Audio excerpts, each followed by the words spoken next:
back yourself, I think, without being cocky, but trust your instinct. Always be open to learning. Someone said to me, go and cox masters cruise when you're learning as a cox, because you learn so much from them, and don't worry and enjoy the journey. Don't let rowing, because I got so stressed with it when I was balancing all the different plates. So I think is to make sure that you put yourself first, you enjoy the process, and that you see the bigger picture, I think.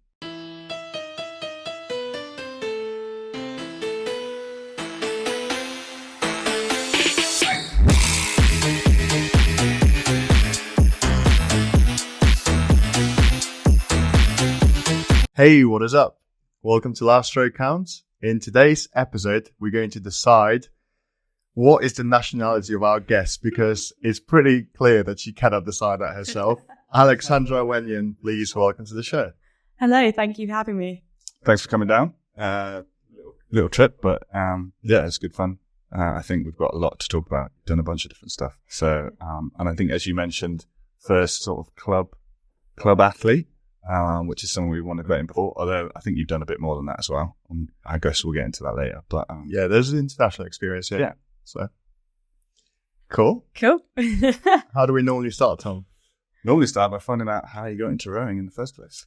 Gosh, well, before rowing, I used to dance. So I used to dance from the age of 3 to 16. And I thought, yeah, I'm going to be a dancer. I'm going to go to dance college and do all of that. I did a stint with Birmingham Royal Ballet, and then realised that the cutthroatedness of the industry was probably not for me. And at the age of 13, I started rowing, and I got into it through my friend literally turning around saying, "You're short, you should start coxing." And I thought, okay, yeah, fine, let's use my attribute of not being very tall to my advantage. And it kind of went through there.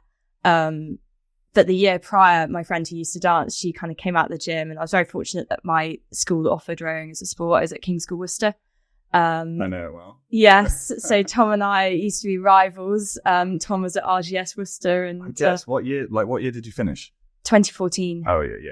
I finished in 07. Oh, gosh. That's when I joined King's. So we weren't rivals ourselves. No, but the schools were huge rivals in the cities. They still are, I think. And yeah, the rugby game is pretty insane. Oh my gosh, that is mental. Down at Six Ways, that was huge. Yeah, and my friend was coming out of the gym, and she was just soaked through. She looked like someone had, picked her up, put her in the river, and lifted her out again. And I just looked at her. I was like, "Oh my gosh, are you okay? What has happened?" And she's like, "I just did rowing." And I was like, "Oh, I never want to be part of that sport. Imagine just sitting and being cold and wet for hours on end out in the open." And there I am 18 months later, sitting in the cold, getting wet and loving it though. So yeah, that's how I started. How did it start for you in terms of coxing? Did you get invited to training sessions on it when the athletes were training in the gym or indoors, or were you straight out in the boat? Was it a bit of a baptism of fire? A bit of a baptism of fire, straight out into the boat. We were offered it. We could do it as our sport at school, as our PE lessons. So I was lucky that I was able to kind of get involved in it through that way. And I don't think I'd have done rowing if I didn't have that opportunity at school. So I am very fortunate for that opportunity. And yeah, just kind of thrown into it as just a get out on the river, as we all do, in those massive yellow boats. You remember the big plastic ones, banana boats in your deck? Everyone's just crashing into each other. They kind of kept us below the bridge so that we were out of the way to some extent. Yeah, there was no one else further down that way. Yeah. Just keep you out of the way of the rowing exactly. club. Yeah. Did you ever row much yourself, or just straight into coxing? Yeah, I did. I wanted to know what rowing felt like, so that when I was coxing, I knew what I was talking about. And I did a lot of sculling, and it was quite funny because they'd be like, "Oh, she actually can scull." And I'd always, when I went to Brookes, I was like, "Oh, go on, Henry, whack us in the beginners events and just see how we'll get on." But he was very much, "No, you're here to cox." So that was that, which is a shame because maybe I didn't fulfill my full potential. All 5'3" of me. We've seen smaller rowers win medals. Yeah. That's it. Did you find steering and things like that difficult, or were you a bit natural at it, would you say? I always find it interesting how coxes got started. Yeah, I don't want to blow my own trumpet, but I did just feel very natural when I was on the water. My dad used to race motocross bikes, and so I don't know if there is much crossover, but I've kind of got a bit of a biking background as well. So I don't know, having a feel for just kind of letting the bike or whatever you're on take you where it is, and like let the stream take you where you're going. I always found that quite natural. And, you know, you don't want to steer. Every time you steer, you're putting the brakes on, you're slowing the boat down. So yeah, I suppose it was a bit natural. That's interesting. Like, yeah, ride a bike as well, as we spoke earlier. But yeah. That's interesting, similar kind of thing, isn't it? Yeah. Try and like work with it rather than exactly. Yeah, you don't want to fight it.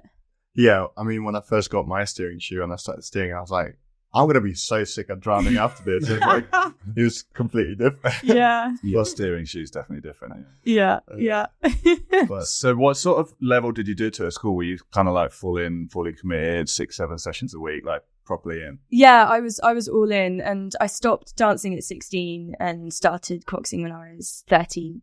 But our school mainly focused on sculling. And obviously, like you mentioned before, there was a huge focus on the rugby. So the rowing at our school was more the people who didn't quite make it at rugby, and found rowing, and we loved it, and it was like our thing. So we were never the Hamptons, the Eatons, the LEHs of the rowing world, apart from, I think, in 2007, Paul Sturks. Oh gosh, it's 2007. I'll fact check this. Or 03, Paul Sturks, who I learned a great deal from. They got gold at Nat schools, but ever since then, they've not been able to replicate that result, which is a shame. But yeah, we were never up there, our school, I would say, and that's no disrespect to the school, but from a coxing perspective, because they were focusing on the coxless boats, we were there just trying to get scrap through the time trial and get a race at Nat schools. We came fourth once at school's head of the, was it Four's Head? The school's fourth? Yeah. School's head? School's head? Yeah. School's head is in 8th. School's head is in 8th. I think the schools do Four's Head. Probably just did Four's Head. But yeah, I think that's what we did. And we came fourth, and I was absolutely stoked. I was like, let's go. How did you find the tideway that first time? Oh, you're just sat at the start line for hours on end, and you're just like, oh my gosh. But I'd watched, there's that classic coxing the tideway video, and I remember watching that like religiously. And my mum kind of walked past, and it got to the point where I was like, and this is the black boy, and it's showing all of these like crashed boats on the black boy, and my mum was like, oh my gosh, like what are you doing? Like, is she going to be okay? But no, it's fine, it's good. We kind of get it's lucky and unlucky on the Severn in Worcester. Like, it's such a good river to row on because it floods. It has such high banks. Yes, yeah. So like you actually don't really get bad weather there. No, almost any of the I feel like it kind of screwed us a little. I remember in our last year, like at 07, we literally just never had any bad water. And then you go to Nottingham and it's like kicking up. Yeah. We don't know how to row this. Don't know how. No. So it's like a bit of both, isn't it? I remember one time when it flooded, we rowed on the games fields. On the cricket. Yeah. No, by the cricket pitch, Worcester Cricket Ground. Next to there, they've got the King's Games fields. Yeah. So we were rowing, and I was like, I'm going to try and aim this boat through the rugby pitch. The rugby, what are they called? Posts. That's the one. We'll cut that out. I was there trying to aim through the rugby post, and I was like, 3, 2, 1, blades in, and then we managed to get it through. I've never done it, but I have seen a few years after I left the whole of the race course flooded. Yeah, and they went and rode round the race course. That's pretty awesome. I never got to do it, but no, it's good fun. I'm not sure. Yeah, I think the fact that the whole place is flooded for weeks at a time. Did you ever have to do any of like the last minute get down to the boathouse and move the boats? Yeah, you'd have to rack them up. Yeah, we did that, and then you got double racked and everything. So yeah, no. The joys of a river that changes a lot. Yeah, like I didn't have that. I don't know. We just weren't allowed to go in the water between October and April. Really? Frozen. Yeah. Basically. Oh my gosh. Yeah. So erg time and gym time. That's what we were just doing, like bench pulls every day. And literally, and loads of skipping rope. I feel like that's all right if the water is actually frozen. I feel like it must suck in America because there's a period where you're not allowed because some of the schools get frozen water. But then if you're on a university, like down in Texas, and you're like not allowed to row, but the water's perfect. That must hurt, right? That must really Yeah. But then what I'll do is I'll just take the erg, put it on the landing stage. Yeah. Outside erging was good. Yeah. Sometimes that'll happen. So going to Brookes, was that Yeah. decision? Was that something you wanted to go to row? I was quite lucky because my course that I studied business and marketing management, and it was, I think, 4th at the time in the country. And I wanted to go somewhere that I knew had a really good rowing setup, but I didn't want to compromise my degree.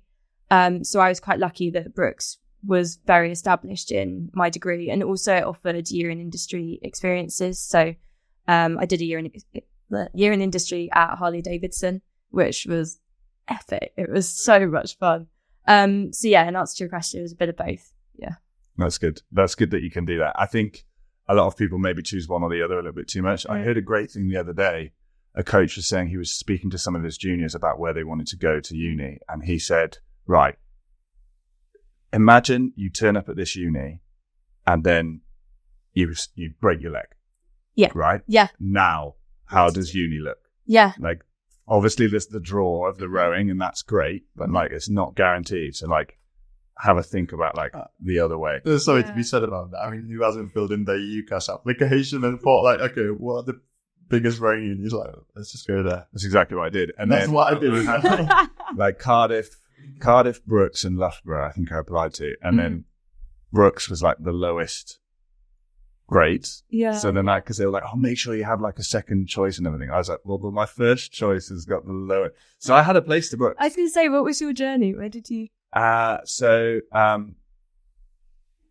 in my final year at school, Leander sent a gap year thing to my school. So I was like, okay, I'll do the gap year. So I applied. So I got into Brookes for like a deferred entry. But then my first year at Leander, we had a great year. We had some real humdingers with Brookes and Durham at the time. By the end of the season, had beat everyone, then went on and won the Thames Cup. Yeah. And so I was like, Bell. yeah. People's champion. Yeah. It was Will Satch as well was in that crew, like some big names, bigger than me. And so by the end of that year, I was like, I emailed Brookes again. It's like, can I defer again? And they're like, no, you have to reapply. No. And I just said to my parents, I was like, look, like if I'm actually going to give this everything, like I feel like I'm in the right place. Yeah. And then every year from then, I got under 23s and some funding, and it just kind of went. So I never went to uni. Henry had a good go at trying to get me there from Leander. Yeah. Kept on me a lot. And I eventually had like turned around to him and was like, Henry, like, I don't mean to be a dick, but like at the time, it's like, you can't really offer like what Leander's offering. Like they've got everything else, like physios and all that kind of stuff. Yeah. It's different now, right? Like, Funny how that's changed. Yeah, for sure. But like that was part of it. But maybe he took that conversation to heart when he thought like, yeah, I'm the reason. I'm actually the reason why. Do you remember how we first met? In Bushwhackers nightclub in Worcester, and I turned around. I think I was stood at the bar, and I turned around, and you were stood there, and I was like, "You're tall. Do you want to try rowing?" And you were like, "Yeah, mate, I already do." I remember that. That's funny. I was just on the recruitment, just trying to get people in. Just I did that. But then I also remember like sending some messages back and forth, and like I remember again. Yeah. She's like, being a dickhead or something. Cut this out. And I was like, yeah, don't worry, that's Bale Hash. Like, don't worry about him. I mean, we don't need to because Henry knows who he is. I don't know if he's going to be watching this. Henry, yeah, I'm trying to get him. We'll get him. It's a tough process, but we'll get him on. Yeah. Yeah, I think some coaches think that when we're like, come on, tell us all your secrets. Like, no, I don't want anyone to like tell their secrets. There's just stuff, there's other stuff. Yeah, plus we can always cut it out. So how was Brookes turning up? As a bit of coming from a very small little squad, not having done a lot, turning up into this crazy place. So I suppose I was there from 2014 to 18, and we were kind of on that gradual incline. And it was our biggest rivals were Newcastle and UL, and it was awesome to be a part of. I'd say that we were the glory years because we still went out and had a lot of fun. Whereas nowadays, apparently they don't go out. And I think Ben Murphy, I caught up with him the other week, and he said that they went out 3 times last year in total, whereas we'd be out like every Wednesday night. Joe Guppy would like stick the iPod into the minibus on a Wednesday and be like, right, you're coming out. But yeah, in terms of how I felt turning up to such a big program, I did feel like a novice, and I was like, oh gosh, what have I got myself into? But you have to throw yourself into those environments, don't you? And I started off on the women's side under Alan French, and he was great. He was awesome. Yeah, learned so much from Alan. And the women's squad was obviously at that point, whereas it's still growing. And there were, I think, our year there were 2 8s, whereas the year before there was 1 8, and the year before that there were two women on the women's side. So it was awesome to be a part of that growth. Do you mean 2 women, not 2 women's boats? No, 2 women. Yeah. Susie and Alan said in like the first year they had like 7, and they had to convince, in order to row women's, they had to like convince someone to come back. Yeah. So it's mad, and it's so awesome to have seen them win both the Remenham and the Islands at Henley. Like that is, it's wild, impressive. Yeah. I filled in for a session before Henley into the Remenham 8, and we did a start, and I was just all like, oh my gosh, like the power in that boat was unreal. I was like, I literally trying to strap in. It was nuts. But again, like credit to the legacy that has been created over the years, and through Suze and Sophia and Autumn, and everyone that has been a part of that program has tried to strengthen the women's squad and try to get them onto an even playing field with the men's side. So it's great to see that now. And I remember speaking to Susie and the girls after they won the Remenham, and they had a tear in their eye after this year's win. They were like, this is pretty awesome that we started something special like that. But at the end of my first year, I did get moved onto the men's side. Henry was like, oh, like, come on, let's get you in. And I was with James Powell, Hamish Miller, Ben Murphy, and Adam Langton, and we did the PA boat. And we were the last boat to get knocked out of Henley Royal in 2015 because the Temple A boat had that epic race against Nearhouse. I don't know if you remember that on the Friday. And we were just kind of like, oh God, like it's all up to us now. How has this happened? So yeah, that was, and then we got knocked out by IC. But and then you get the bug, don't you? You gotta go for it. So yeah. And so I guess once you've done that first year, you were like, right, that's it. I'm locked in. I'm going to keep coming back. Yeah. I never wasn't going to be locked in, but you just like, well, how can I better myself? How can I better this result? Like, you just get hungry for it, don't you? Mm.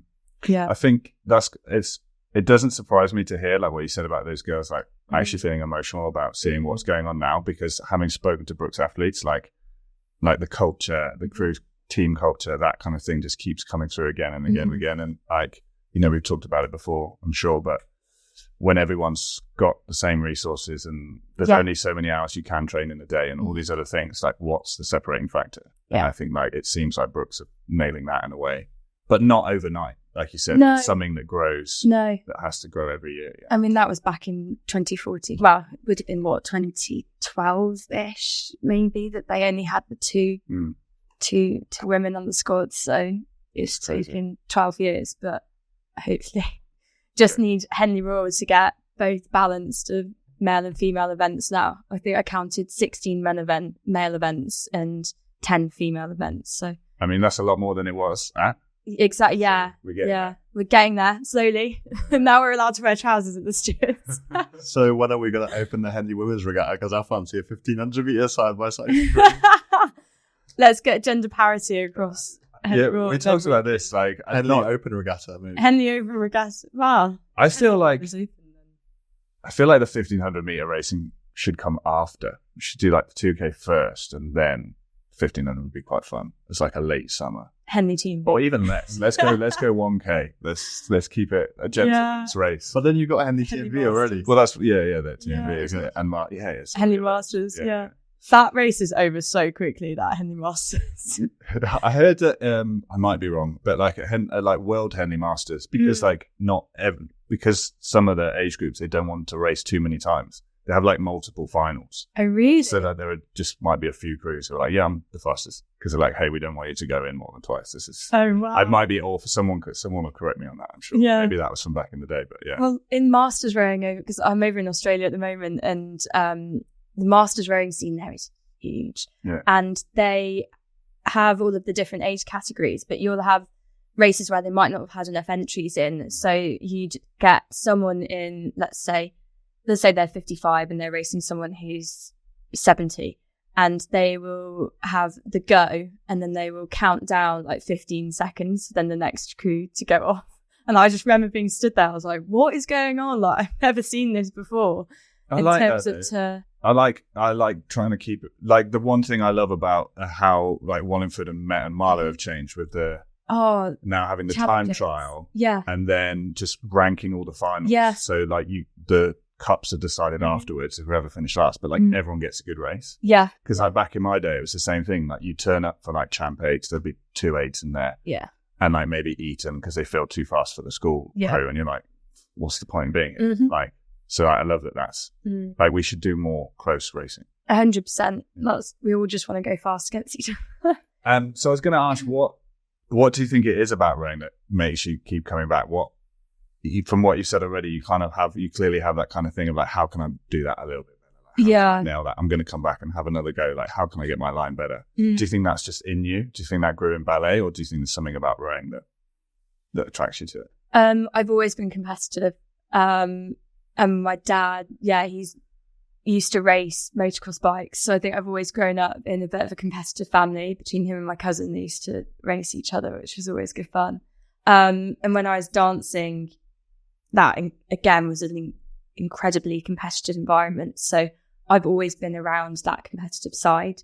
What drew me to rowing specifically, I remember the first time I got into a front loader Cox 4, I was lay there after a busy day at school, and just the relaxation that came from, everyone says it's so romantic, they romanticize the feeling, don't they, when you're sat in a boat and everyone's rowing in time and you can just hear the run of the shell, and it just allowed me to kind of switch off and just focus on rowing and just focus on how was the boat feeling and how could we get that bit better.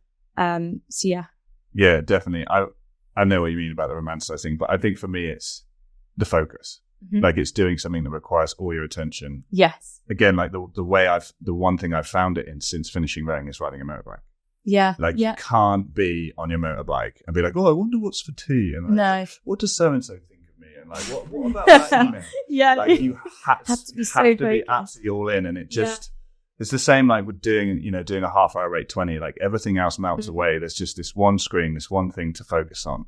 And again, not this is the cliche, but in the world we live in now, where we're all doing 3 things at once. And I do it. Like, I'll watch a movie and I'll be checking the scores on something else, and I'll be doing it. Like, it's awful. What were you doing before this? What do you mean? Was it before we started recording? Oh yeah, I was doing the bookkeeping paperwork, listening to what Pete was saying to me, and I had one headphone on, catching up on the Tour de France highlights. Oh my gosh, it's pretty so. That's mad. But yeah, I think rowing does give you that sort of escape, to be able to just focus on one thing at a time, and you are doing the same thing every single stroke, so it's okay, how can I better the stroke before me? How is it feeling? How's the boat responding? Okay, that was good, let's do that again. And then it's like, let's nail that change in, let's embed that change in. Once I've nailed it, then we can move on to the next thing. So yeah, it's that focus. How did you find the leadership aspect of coxing, when obviously having to lead the crew, command them, be in charge, be the link between the coach and the crew? What was that like as an experience for you? My mum would say that I was always a little bit bossy. Right? So maybe that That's strange. What's it cox? Oh, all the stereotypes. Yeah. I did like the leadership aspect, and I'm very organised. I think before I came today, I sent you both a big kind of mind map of, okay, this is what my career has kind of looked like, and is there any other questions that you need or anything like that? I'm a bit OCD and I like to prepare. And Henry used to take the piss out of me at uni because I'd be there with little cue cards on, and I'd be like, okay, well, this is the focus for the session. This is what the session is. And when I went onto the squad again, I had my cue cards out for every session. So I would be I'd be like, hey, every other cox, come and check this out, because like this is next level. Like I won't be taking the piss. Yeah, but it also like you could be playing pantomimes. yeah. That's funny. But yeah, I just want to preface that by saying that no one's ever like sent really? us like that. Really? Any notes No. really slash like that big. Gosh. I mean, also like I know where you've rode and what you've done and stuff, so it's like you might be a bit more well known than what you think. So Well, I don't know. I like to have everything on a page as well, because I if I'm ever feeling a bit confused or anything like that, I like to just mind map it all out, get it on the page, and then you're like, cool, we're good, we're good. I suppose in answer to your question though, yeah, I like the leadership aspect of it, and I like being a bit maybe too organised. Like when I was at Molesey, the boys would always take the piss, but they'd be like, actually, no, you get us in the right place at the right time and where we need to be. So yeah. Were you stressing because of the amount of responsibility that obviously a cox carries, like when it comes to like racing and everything, and also training, carrying out sessions? I mean, at Brookes, you're going to be mostly like left to just carry out the session and everything.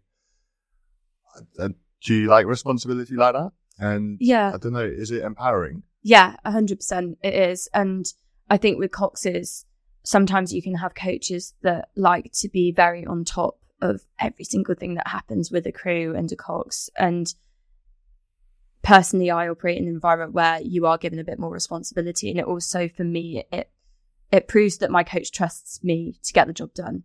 And therefore, that helps with my confidence. And I think it helps you thrive as a cox. And at Brookes, yeah, you were kind of left to your own devices of 12k and then a rattle paddle. And Yes. you gotta love the rattle paddle, hey. But they've got to have a lot of trust in you that you're not just going to overrate, cut the corner. You know, they want to make sure that you're working together. And at the end of the day, I want to make sure that both crews get a lot out of it, because if the other crew are working really hard, that's going to make the whole squad stronger. So I like your answer. I've got a spur of the moment question. What's the correct rate for the crew that's slightly down when you're battle paddling? Ben Lewis would always say, if you're not cheating, you're not trying. As a second eight. As a second eight. What would the rate just be? in general? Just in general. If you're not cheating, I was always like, the job of the second eight is to not sit to the yeah. Right? The job of the second eight is to push. Yeah, and therefore just to... You'd probably be at 20 when you're meant to be at 18. Couple of tips over. Yeah. Definitely not 26, no. Oh, God, no. Yeah, no. No. That's clearly cheating.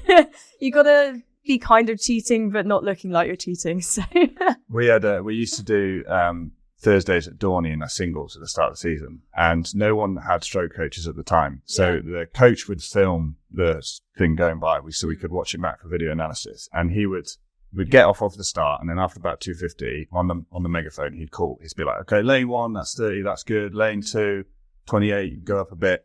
But as everyone learns this, right? So when you watch the video back, you can basically see everyone fly out the gate, and then after about 250, one settles, but everyone else is. And as soon as they hit, as soon as lane 1 gets called, lane 2 goes down to 30, because the coach is only watching the individual, but on the video you can see everyone's just like, yeah, I'm 30. Okay, lane 6. Like finding different ways to cheat. That's the correct way to train. Yeah, that's it. I like it. Shout out to Ben Lewis. yeah. Yeah, he was involved in that stuff as well. But yeah. Well, I wanted to ask about like how was coxing at Brookes? Like, it's like a competitive environment. There's probably a lot of coxes around. How do you go up through the ranks? I started on the women's side and then finished on the men's side in my first year, and then stayed on the men's side throughout the majority of my career until I was at Molesey. It was an incredibly competitive environment. In my first year, we had Rory Kofus and Harry Brightmore. And I think I remember turning up to Brookes being quite starstruck. Like, oh my gosh, like, there's that famous Rory Kofus video, isn't there, of his Abington race. And I think I might... No, we're going to cut this out. No. You know every word. I wrote it out, and I was like, oh, that's his coxing recording, and I kind of transcribed it, and then you pull out different bits that you like, and then you can use that in your vocabulary. But I was quite close with Harry throughout uni, and he was really supportive, and also Charlie Clark. I remember when we were trialing together, we would always listen to each other's recordings, and you want to beat the other person, but you also want the other person to be good so that you are beating someone that's good, so that you're not just handed the seat. So it's in your best interests to work with the other coxes. So I always tried to make sure that I was doing that. And like I said, at the battle paddling, if you're just taking a piss in a battle paddle, one boat is going to have a really, really bad session, and you want to make sure that each boat gets something out of it. So yeah, I suppose that's how I tried to climb the ranks, is by learning from my peers and just absorbing as much as I could. And that's why I had the little notes, because I was like, okay, well, this worked and that didn't work, but I'm going to learn from the other coxes. And like, you can hear them like, oh, that was quite good. Cool. Let's have a go at that next session, so they don't notice that I've stolen their cool. Is that something that it sounds like that's something you worked out by yourself? There wasn't anyone that's told you to do that? No, no one told me to do that. I just kind of got my head down and tried to crack on. So, that's good. Which is the Brookes thing. You just get your head down and crack on. Yeah, but also it kind of feeds into the Brookes, the team mentality thing, right? Yeah. Of like everyone helping each other out. Because I've been in plenty of squads where coaches won't talk to each other, coxes wouldn't talk to each other, separate boats, once you get set, wouldn't be sharing times or anything and that's pretty, it's more okay, it's a high performance environment, everyone wants to do their best, but like, you're all wearing the same light today, aren't you? Well, yeah, but it doesn't necessarily always feel like that. No, it doesn't. But I don't think it's not the right environment, is it? So no, it's awesome that you've come to that conclusion, and then it's cool to hear that you did it by yourself. It's not like someone, like, you can take an initiative as a new cox. 100%. Yeah. There's also that strange point in coxing, isn't there, where like, as a coach, like giving them the freedom, it's like, are they ready? Because like when you're brand new, you've got like an £80,000 boat that you're in charge of. Like, there's a point at which you don't want to let them go off on their own. Yeah, and I mean, back in our day at Brookes, we were there with the Vespolies, and I think we only had like one carbon wing rigged boat in the whole shed. And obviously that was only brought out for race day and stuff like that. So yeah, you're still driving those expensive boats, but at Brookes it was very much go on, just crack on. Don't ask any questions, just crack on. So you had to learn for yourself, and you had to be trying to get your own competitive advantage over both your peers, but work with them and to get yourself forwards. I guess it's kind of like a selection process in itself, because you're like not telling athletes what to do, you're just seeing who's got it, who's going to make the extra step, and then they separate themselves. Yeah, absolutely. Yeah. Cool. So 4 years at Brookes, good fun? Yeah, awesome Has fun. to come to an end? Yes, and I achieved a lot more than I thought I would ever achieve at Brookes, and I was always kind of in the third A at Brookes. And I remember before the Henley Royal entries went in 2018, and we stood there on the bank, and Rich turned around and he said, right, what should we do this year then? And I was like, what do you mean? He was like, well, we've done a bit in the 4s, done a bit in the 8, and we'd done Ratsburg, which I think that's one of my top 3 races at Ratsburg, where we rode through the under 23 German 8. And it was just, we're in the last 600 meters, and I was like, it's now or never. We've got to go now. And I just looked at Joel and we were like, let's do it. And just rowing through there, it was really awesome. And I said to Richard, well, how cool would it be if we got 2 boats into the final of the ladies' plate? And he was like, yeah, that would be pretty cool, actually. So yeah, we did that campaign, and it was so much fun, and learned a lot. And to this day, I think we've still got that legacy. Fingers crossed. So there was a Brookes A versus Brookes B final. Yeah. What year was that? 2018. And I remember so we had this epic race against Leander on the Saturday, and we sat on the start line. It's so hot, like excruciating hot, and you were there for 10 minutes longer because there were geese on the course. I turned around to John Hedger. I was like, please, can we just move these? Because otherwise they're going to come on and impede our race. And this links into a story that I'll probably tell later. And he was like, no, don't worry about it. It's fine. They got the launch on, got the geese out of the way. And you're sat on the start line for 10 minutes, but it feels like 2 hours, doesn't it? And it was really cool, the lead up to that race with Leander, because we'd both clocked a 5:34. Leander had done it at Met or Marlow. in what we were told was a tail. And then we'd done Ratsburg, which was pretty still conditions. So we knew it was going to be tight. And we were on the Buckinghamshire station. So we knew it was just going to be neck and neck through the whole way down the course. And then we just started moving kind of at the barrier, and we were just like, we just can't let anything get in the way of this. And yeah, that was awesome. And it was against Morgan. And I remember after the race, we both like found each other, gave each other a massive hug. And again, like you were talking about with coxes, I'm lucky that the coxes that I've competed against, we've always had that mutual respect. With Morgan and Erin and everyone in the autumn, we've had that mutual respect that we need to work together in order to get the most out of each other and the racing that we're doing, if that makes sense. So I think it's like there more than you think. Like I think everyone thinks they have to be quiet and not share anything, but actually in the reality, more people are doing it. Yeah. But but not telling anyone they're doing it. I don't know. It's kind of weird, but it's definitely going down, and like Watts is like a big impact on that. Yeah, 100%. No, it's great to see what they're doing, and like to have 70 people at their course walk was epic. So it's really cool to see. Yeah, that's nuts. That's really good. I want to hear about some fun Brookes battle paddling or like training stories. Oh god! What's like during your 4-year period? What are like some of the moments that like what particularly stood out? Or Wimbleball? Oh, I was mad to say Wimbleball. Yeah. Oh. Infamous Wimbleball. I remember one of my first Wimbleballs. I think I did 8 in total. And 18. 8, sorry. Oh, I was going to say that would be more times than John Collins has been up the mountain in Sierra Nevada. And we all turn up, and we get there, and I think it was one of the boys' birthday, and they're like, "Don't do it, it's your birthday." And the guys are like, "Why not? We're all there, freshers." And they're like, "No, just don't tell him it's your birthday." And we're like, "Well, why?"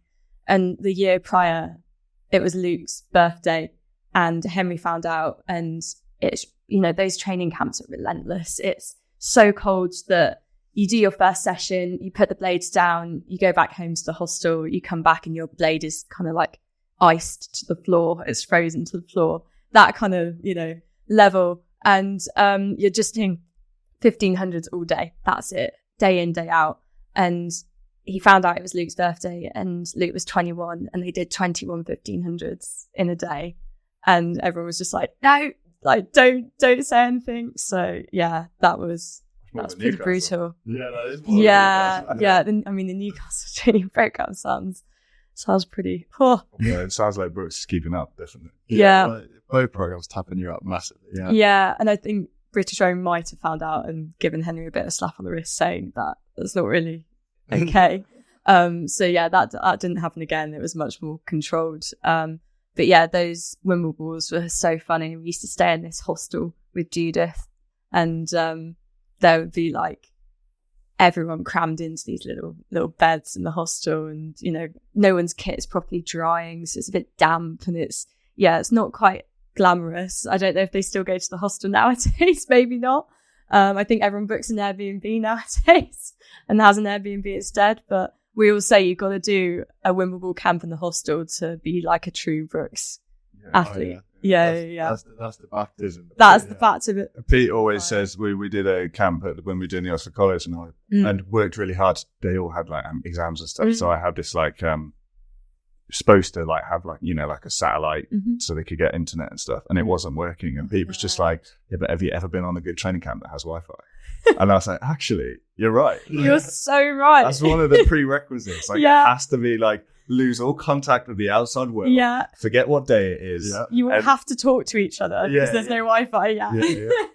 And then like slightly damp clothes because there's not enough like room to dry them. It just goes through so much kit. Oh no, ticks all the boxes. It does. And I remember when we were in our Molesey Thames Cut campaign, they were looking at different places to go, and Rufus Tilt was from Brookes as well, and Kings, and we were both there like, come on friends, let's go to Wimbleball, like let's do it. And Sam Tuck's like, no, we can't do it, like let's go to Bagnoles. And me and Rufus like, no, Wimbleball. And we went, and it was awesome. It was Rufus Worcester. Yeah, King's Worcester. Yeah. I was just at Ali Webb's wedding with him and Dave Bell, and am I thinking of the same Rufus with Rufus Tilt? Who's he married? Oh no, he's not married. He's not married. No, Think of a different Rufus. Oh, okay, interesting. Rufus Biggs. Yeah, possibly. Anyway, so cut that different. Doesn't need to. So Wimbleball, you were like, this is where we'll this is Still where you're learning. made. Yeah, you're learning. And in my last year that they'd buoyed, so there's the big dam, and they'd put these buoys along the dam. So after every single loop, I'd try and get my stern bang on the buoy so that I knew that I was straight and ready to go. And Henry just used to take the piss out of me, be like, no, you're miles off, like, go and do it again. But that was my little challenge. I don't know, you get a bit OCD about these things. No, it's good. Yeah, you just got to find those little things that help you improve, right? Yeah, It's kind of yeah. like, I hear it a lot. This kind of famous story about Michael Jordan when they had like a huge game and there was no like real extra reason to win it, but it was definitely a big game. And like someone apparently like Jordan was just like decided that someone had said something about his mum or something, had just like invented this story to like bring So I think it's a powerful thing, isn't it? Just be like, right, I'm going to do this. Or I'm going to focus on this. I don't care what anyone else is saying. Like, I need to do this. It's like a kid, isn't it? You know, I need to run home in the next 2 minutes or my whole family dies. Like, just like adding that extra pressure to yourself sometimes. 100%. Yeah. But no, they were great. The summer Wimbleballs were amazing because the sun was out, it was warm. But those winter ones, they did break you. So make you or break you. Yeah. Natural selection going to Wimbleball, but good fun. Very good fun. So having seen like obviously Brookes evolve during the 4 years that you spent there, what would you say? Did you see the foundations that we're seeing of Brookes winning today, almost everything being laid there? Or do you think it's changed a little bit? Or what was the culture like? What do you think spurred all of those wins? That's what I'm trying to ask. Yeah, I suppose we just wanted to beat Newcastle and UL when we were there. They've certainly got a lot smarter with the training program. They're doing a lot more UT2, and whereas it was more like just turn up and like just absolutely batter yourself on the erg and batter yourself in the gym. And you know, like I touched on earlier, they're not going out as much, not even half as much as we used to. And we all say it was like the golden years that when we were there, which is good fun. But it definitely has laid the foundations for their success now, because they now know what they're capable of. Like winning 7 Henleys last year, it's just, it's getting a bit boring now. 6 this year. And 6 this year. And yeah, that was nothing. Winning 1 Henley back in our day was just unreal. So to do that, they're doing now is nuts. I heard that every time Henry wins another Henley, he gets like an extra ab on his stomach. You mean you made that up? I don't know. I don't know. So when Brookes finished, did you think like I definitely want to keep coxing? Is this something I want to do? Did that have an effect on where you decided to go next? Yeah, so I definitely wanted to keep coxing. I wanted to win Henley. That was my aim, get the red box. And so I went to Thames Rowing Club. So I did 2 years at Thames, and I'd filled in for Vlad at Ghent Regatta in my last year at Brookes because he couldn't make it, and that kind of gave me a first insight into Thames. And Ben Lewis was head coach at the time, and it felt like Thames was the club version of Brookes, and it was a program more designed to you having a job, but it still felt like that Brookes we're going to go out, batter each other in a battle paddle, and then you go home and you recover ready for a day of work again. So yeah, it felt like the natural next step for me. Molesey felt more high performance at the time. And it felt like it was more designed around those who weren't working full time. I suppose I didn't know enough about the BK, the legendary BK, which I'm sure we'll come on to. Yeah.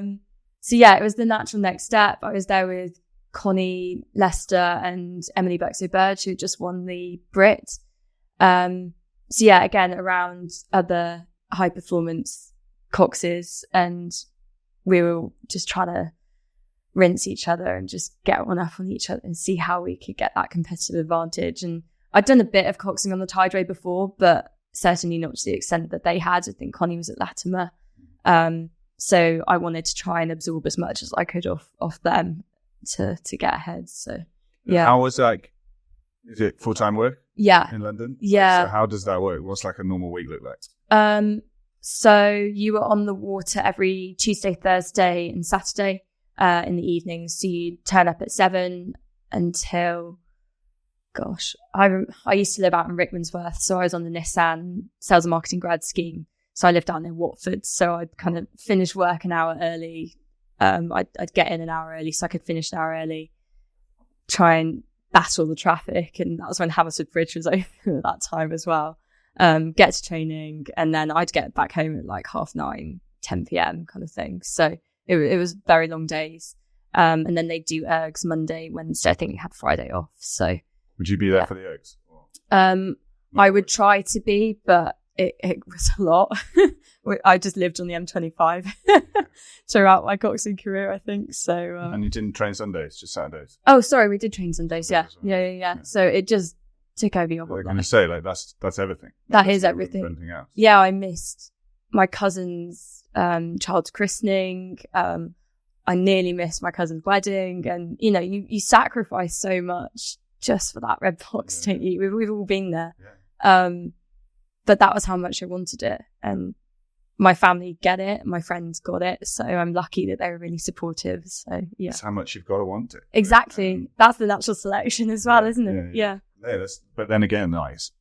It's good to hear, and like I think the more, again, sort of Ben Lewis coached me at Leander, and then when he came to Thames, he used to kind of dig the knife in a little bit with us. Sometimes like, you're all, professional athletes. Yeah. You're doing to rest this and that. And I was like, well, you used to be here, but like, I get it. Like, I spent more time with those guys. Like, I coached a few of the Thames lot last year at Wales, and actually, that is seriously impressive. Like, it's one thing being a student and like also having to do some coursework occasionally, but you can move stuff around and get it done. But like proper full time 9 to 5, and then actually fitting in like enough training to make you competitive at Henley. That's your life. Yeah, I mean, I suppose I had a flavour of it when I worked at Harley for my year in industry at Brookes, and that was quite funny. Henry's reaction to it, because he'd be like, "Right, I need you down at the boat club 8 a.m. tomorrow," and I'd be like, "I can't, Henry. I'm in the office. I've got work." And you're like, "What?" And you're like, "I can't just not be in the office and be at work. I can't." He's like, "Can you work from home?" I'm like, "Well, I've still got to be online doing work." And it's before the work from home days were more of a thing. And he didn't quite understand that, which was quite funny. And I was really lucky with Harley that I would build up my hours so that Wednesday afternoons I could go down to the river. So I think with working full time, you've just got to think, how much can I adapt, and how can I prepare myself for the week, meal prep, doing washing on a Sunday, and just how can I set myself up so that I can be the best athlete this week, so that I don't have to worry about any of the little things. So yeah, being prepared is a huge thing, I would say, about rowing. Again, it's not something anyone else taught you. This is just this is like what you're like, I need to do this if I'm going to make it work. Yeah, pretty much. You just got to crack on. Like, not everyone, I think we like kind of forget the things we do well naturally. We nurseries think that everyone else can do them as well. Yeah. And like, I think there'll be a lot of people who might be like, shit, yeah, no, you're kind of right. Like, and a lot of the times it's simple stuff. Like, that's it. You're like, oh yeah, like Sunday afternoon, just like prep all your meals, and then you go, why didn't I think of that? Yeah, like, yeah. It's the simple stuff sometimes, but it's hard to think of because there's so many different things. 100%. We did a campaign when I was at Thames at the head of the river, and I was in the third 8, and we kind of all sat together and we were like, right, let's not cut any corners. Let's make sure we're doing all of the mileage on the programme. And if we can all keep our 1%, that's 9% across a crew. So we were each trying to find that 1%, like what's that little bit extra that we can do better than anyone else. And we ended up going off 36th and came 16th. And I remember Ben pulling us in, and he was like, "Told you were the second 8." I was like, "Ben, we literally entered the sea." He was like, no, told you were the second 8. But it's because we all really bought into what are these little things, these little habits that we can do better. And it put us in a really good position. So yeah, and that's something that ties into a Thames Cup campaign with Sam Tuck in 2021. And our mantra was, how can we be the most professional crew out there? So thinking about your recovery plan. Everyone had got their own recovery bags post-race.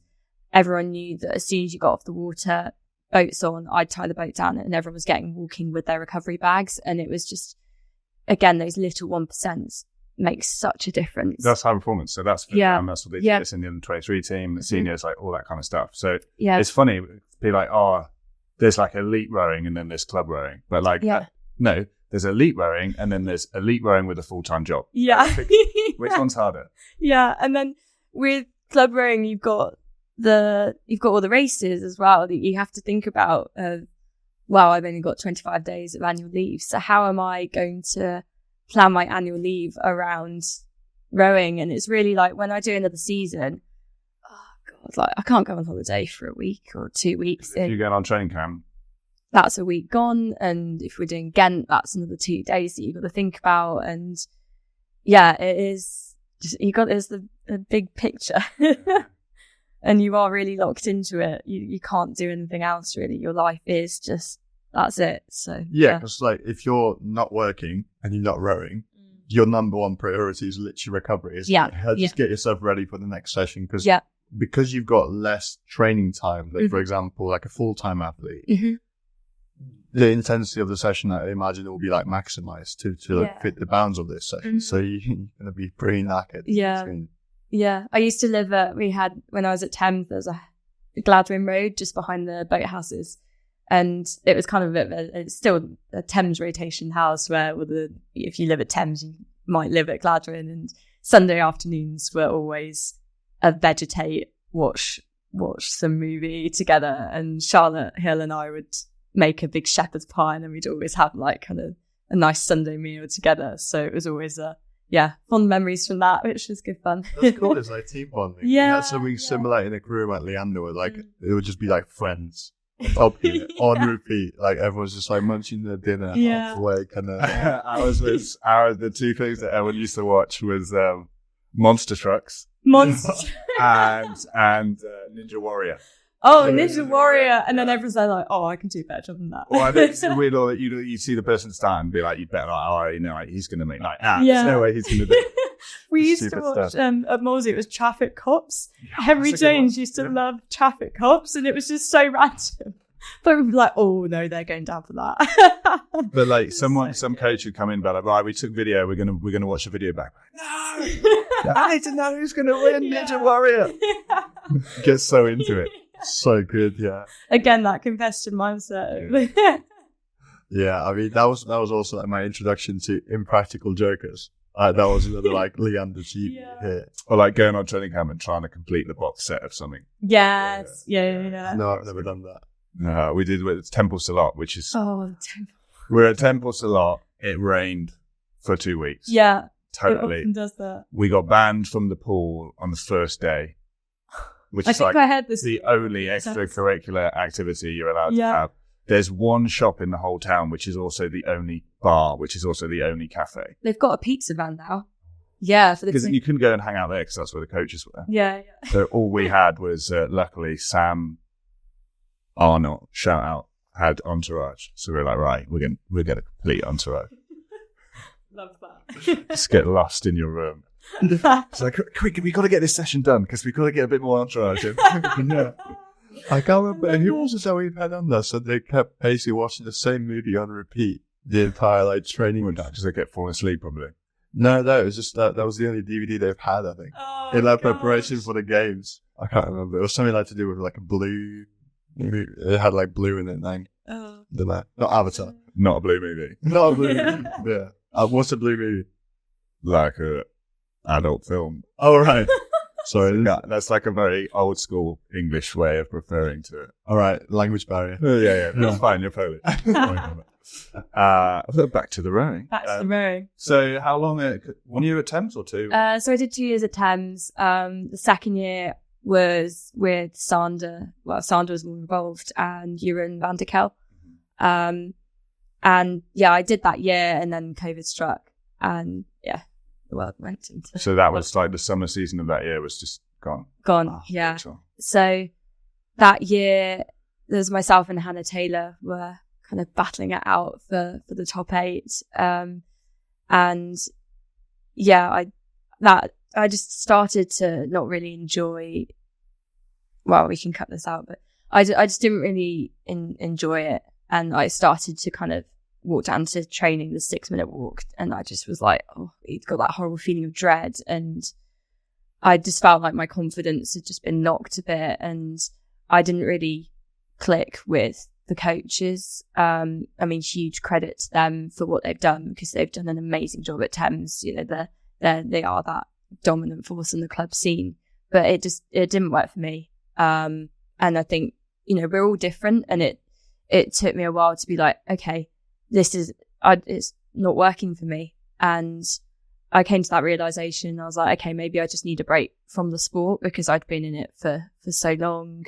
So I had a bit of time out, and we went through the lockdown, and then Paddy Graham rings me up and he's like, right, I need a cox. Can you just come down and fill in for a session at Molesey? He knew full well what he was doing. He was trying to bring me out and get me back in the boat again. And I went down, and Paddy was like, ta-da, here's your Thames Cup winning crew. And I was like, oh, right, okay. Maybe we'll do another season, just see how it goes. And also, I think I was just getting a bit sick of the Tideway, you know, the beast that is the Tideway. And I needed a fresh start, and Molesey certainly gave me that. So I signed up to the BK, and the rest is history. Yeah. I don't think it's a negative thing to say that it didn't fit, and like no one club can be a fit for everyone. Exactly. Yeah. I also think you're right, like especially like everything we've just discussed about how brutal it is committing in that way. I think it's great that you sort of had the awareness to be like, hey, it takes time, right? You should push. Yeah. Have the awareness to just say, maybe this isn't for me right now, and like maybe I could go and do something else or take a break. Like it's intense. Yeah. I think it's good, obviously, to talk about these things, because I'm almost certainly confident that weird way to say it. I'm certainly confident that you're not going to be the only person that has ever felt like that. And maybe there's literally somebody listening to this right now on an ergo or on the way to training, and they have that feeling. But like, it doesn't mean you hate the sport. Maybe you just need a change of environment, because that can like. Tideway. So I always thought like anyone who can continue rowing with like having to wade in every day. It's like brutal. It's a brutal place to learn how to row. It's brutal to continue like wet feet every day. Wellies get flooded, or your welly's got a hole in, or like just that on its own. Like on the Tideway has all those extra challenges. Yeah, 100%. And there were certain sessions where you could come out and your boat is literally just full of 6 inches of water, and you're like, oh my gosh, like this is not normal. So when I went down to Molesey, I was like, we're back on the normal river. This is so nice. And all I've got to do is just steer off the bank and just let the boat do the talking. So, and you don't have to boat in wellies. Yeah, exactly. No shoes. You had on your last podcast the shoes on, no shoes. Oh, yeah. No shoes. Definitely no shoes. You've got to feel what's going on the boat. Yeah. You get a lot more feel from it. Yeah, 100%. And this is a funny story. It's probably, I don't know if it contributed, but I used to put my feet, like my toes, underneath the saxboard. So you've got like the saxboard would finish there, and then in the coxing seat you've got a bit of a gap. Yeah. So I'd kind of wedge my toes in between that gap, and I used to get like bruising on the sides of my feet from like wedging my toes and the back of my coccyx into the seat. Just be like connected, like on the exactly, because you just want to feel exactly what's going on. And I actually I started running as well, and was loving running. And it got to a point in one of the lockdowns when I was like, oh God, it hurts for me to walk down to the shop. My housemate was like, you need to get your feet looked at. Like, there's something going on there. I never thought I'd talk about my gammy feet on the podcast. Maybe that's your snippet and your entry snippet. No, I think if you do another intro of that, people are going to start to get the wrong idea. Autumn started a trend. Yeah, she has. But turns out I had Taylor's bunion, so my little toes were going under my feet. Because you've been wedging them? I think because I've been wedging them. So I had my little toes broken and straightened out and put wire in them. So, and commitment to the cause. Commitment to the cause. Yeah, you got to break your toes. Was it also Matilda who was like, she was like, Coxswain was like, why do you keep reaching down? Why do you keep looking down, reaching down? It's like, because I have to set the cox box. She's like, oh, I forget. I just do that with my feet. Oh my gosh. Oh, you want to get a bit of anti-back on that. Not that she's got dirty feet. Probably socks still, but being able to multitask and start using your feet to push the buttons so you can keep your hands on, like, it's... Meanwhile, just want to get one blade in.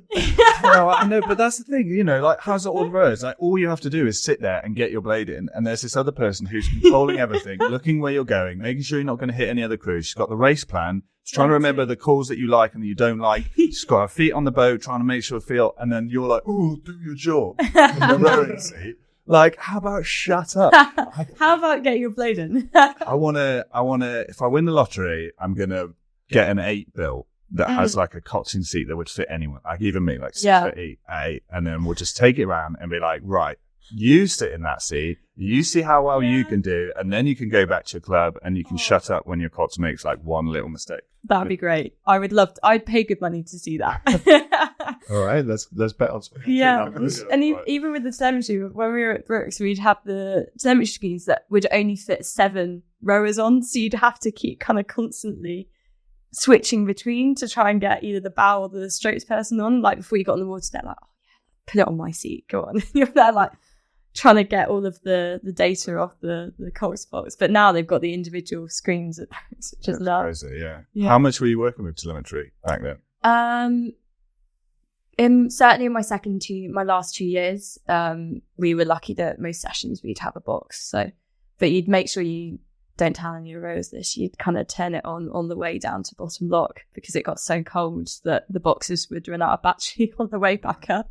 So you'd be there like trying to not make up a number, but also make up a number so that they thought that you'd Yeah, numbers are good. Yeah. Good. What are they? They're good. Yeah, 300, yeah. I mean, that's another skill of the cox, the white lie, right? You got to there's times when you have to bend the rules, but you need to maintain that trust. We're gaining on that. We're moving. You can call a moving call before it happens though, because sometimes the call makes you move. Yeah, right? yeah. So you can, I don't know. You can sometimes actually time it.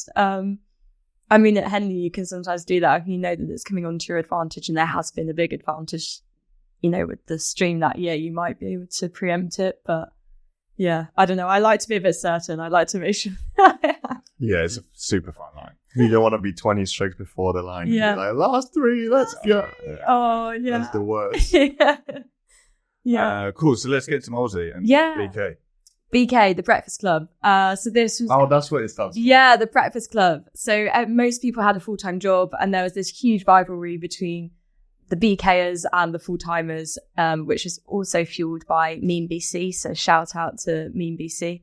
And it was such a good atmosphere in terms of the club. Everyone would be there on a Saturday morning, the masters and juniors included. You do a Saturday morning time trial, and then everyone would be up in the cafe afterwards.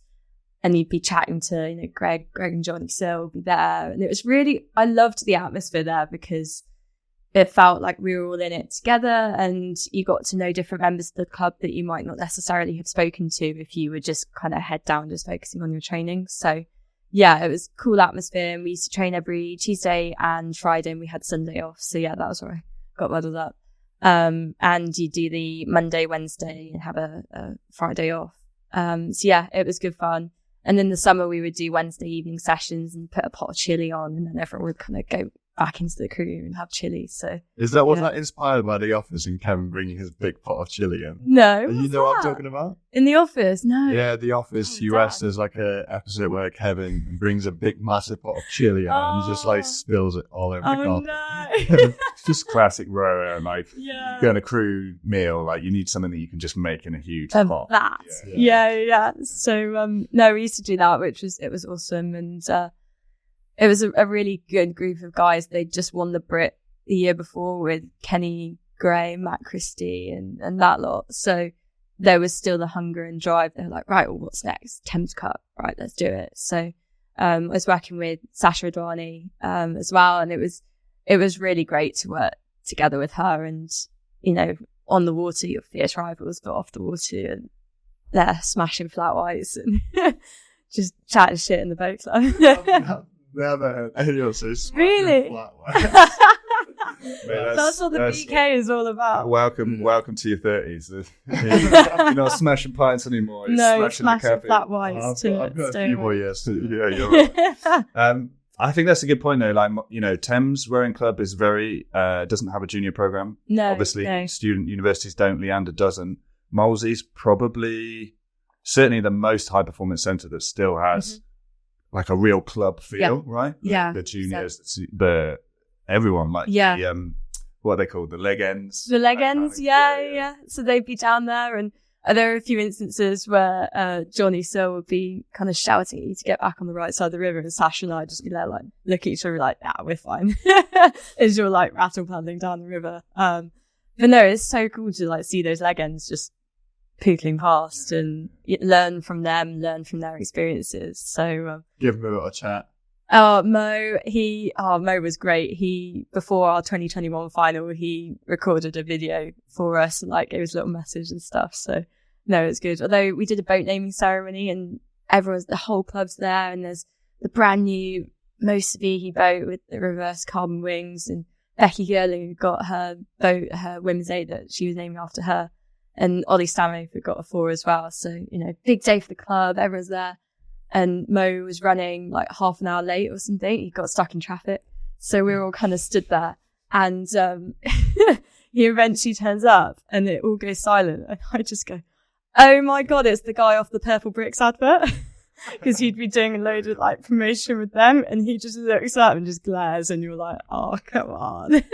So yeah, we keep each other. Everyone's like down to earth, and we make sure that each other are on a level page. But it sounds like it was a brilliant environment for also not just like excelling at what you're doing, which is rowing, but just having fun and not too serious and like giving people chat about the erg scores, or you didn't do this, you didn't do that. It was a bit more different. So like balance, right? Yeah. Was that sort of what you needed after Thames? 100%. I think I just needed a bit of a fresh start, and like I wanted to make sure that I was in love with rowing again, and I wanted to make sure that rowing is my passion and my hobby, and I want to make sure that I'm doing it for the right reasons. Obviously we all want to win, but Molesey really taught me the importance of the journey and enjoying the journey and enjoying the process, because you commit so much of your life to this, so you need to make sure that you're enjoying it along the way. So I certainly got that from Molesey, which is great. There's so many people we've talked to at any level, and you realise the point of when it starts to not work anymore is when the fun goes. Yeah. You can do it for a bit. Like, not every session's fun, not every winter's fun, but like there has to be some fun in there somewhere. Else you're not going to keep going. Yeah, 100%. And certainly the banter and the full-timers versus the BK was great chat. And we'd do our Saturday morning time trial, and it got so competitive. It's great. And like any time the BK beat the full-timers, there was a meme up on Mean VC within like 10 minutes. So yeah, it was great. It was good fun. Who came up with the name BK? Oh gosh, I can't remember. I just feel like it's always kind of been there. So What's the like origin story? Give it a bit of a shout out. I think it was Johnny Searle used to coach down at Molesey, and I always remember like Kenny Gray and Andy Warren and Reece Westall would say how they did 6 2Ks in a session, and Johnny Searle, they were like, why are we doing this? Like, just doing flat out 6 2Ks back to back. And Johnny Searle just stands there and he was like, well, you do that, Henley, don't you? And they were just there like, oh my gosh, this is madness. Like, where's the science in this? But maybe it was born from Johnny Searle and like that kind of group. So yeah. We caught up with him at Henley. We're going to try and get him on, and Greg as well. Yeah. And pretend like a few people said together. Oh, that would be funny. Separately first. Yeah. Together, Chaos. Yeah. And Tucky, I want to grab Tucky. Yeah. Let's see if we can set up with him. Yeah. That'd be good fun. 100%. So when you were rowing at Molesey, when did you start there? So I started there in 2020. Yeah. On furlough? No, sorry, the year after, it's 2021. Yeah. No, it's 2020, September 2020. I started there. Were you on furlough? No, I was back to work then. Yeah. I had like nice 5 months of like fully paid salary. I didn't have to do anything. That was great. Yeah. Meanwhile, self-employed. Yeah. I had nothing. No, it was all right. We did all right. No, I was still working for Nissan at the time. So yeah, lockdown hit. I was still at Thames and got put onto furlough, and you're like, oh my gosh, am I losing my job? And there's that whole panic. And we were in that Gladwin house, and we just had so much fun over that lockdown. We were playing hide and seek in the house with Gordo, who's 6'5", hiding behind the tree. And I was like, if our neighbours see us doing this, they're going to think that someone's broken into the house. And no, it was really, really good fun. But it was kind of the period that I needed to take a bit of a step out of it, and then started running a lot more, which I absolutely love running now. I'm fitting into all the stereotypes now. Late 20s, start running. You're going to pick up cycling in 10 years' time. Oh, yeah. Done a little bit around Richmond Park. That was great in lockdown.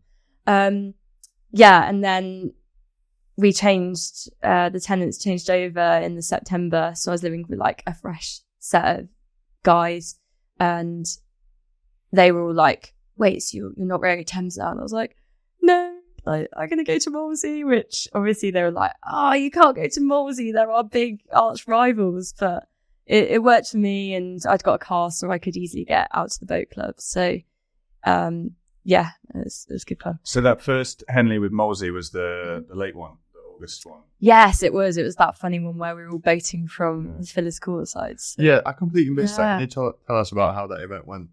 So How was it different?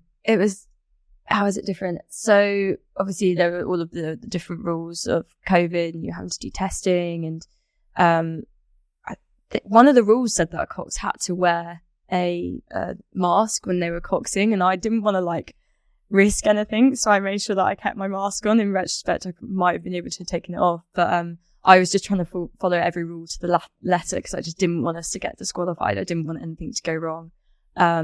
And yeah, it was so strange because you didn't see your friends and family to clap you out of the boat tents. You were literally boating from a field. So it was a very unique Henley, very unique kind of event to have gone through. And we got to the final of the Thames Cup that year, and we raced Thames. And, you know, they were my previous housemates in the Thames crew. So I'd put so much pressure on myself, being like, oh God, like, got to beat them. I've just left Thames and gone to Molesey. Like, I need to make sure that we beat them. But we had such a good race, and I think it was a length. We might have just got overlap, and it was such a great race. But credit to them. They were the stronger crew at the end of the day. So yeah, we lost the final, and we were absolutely gutted. Like, we were heartbroken. Wazza was expecting a baby with his partner, and you know, we'd all made so many sacrifices, and Steve-O was a doctor. So he'd gone through lockdown, like training through the lockdowns and being a doctor. And yeah, everyone had sacrificed so much, and we were just heartbroken. James Stevenson? No, Alex Stevenson. Different Steve-O. Yeah, different one. So yeah, it was a big loss, and I think I might have taken it a bit personally, because obviously I was at Thames before. But I remember Tucky sitting me down. He was like, at the end of the day, the world keeps turning. You know, life goes on. It's just rowing. It's just Henley. So that put it into perspective. And then we all came back in September, and I tried to recruit a few other people in. And Sam Ford marches up to the mirrors in the gym and just writes Thames Cup 22 in Sharpie. And at that point, I was like, nothing is going to let us lose. We have to win this year.